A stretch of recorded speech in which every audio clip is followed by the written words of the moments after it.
Deməli, burada testimizdə fiziki aşımanın daha zəif olduğu məntəqəni müəyyən etməyi deyir.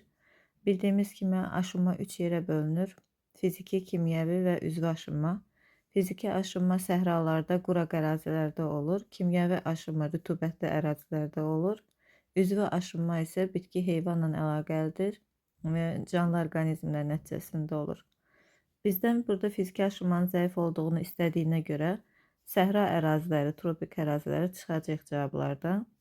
Bu zaman burada birinci cavab gələcək. Orada Kaliforniya, Mojave, Sonor səhraları, Meksika səhrası yerləşir. İkinci məntəqəni çıxacaq, çünki Liviya, Nubiya səhraları böyük səhranın bir hissəsinə düşür. Üçüncüdə Rübəlxali səhrasına düşür. Dördüncü isə kəskin kontinental iqlim tipinə, quraq əraziyə yenə də uyğun gəldiyinə görə orada fiziki aşınma zəif olmayacaqdır. Fiziki aşınmanın zəif olması üçün rütubətli yer lazım idi bizə. Rütubətli yer kürəsinin isə rütubətli hissəsi ekvator xəttinə uyğun gəlir. Bir də mülayimin dənizinə il boyu rütubət uyğun gəlir.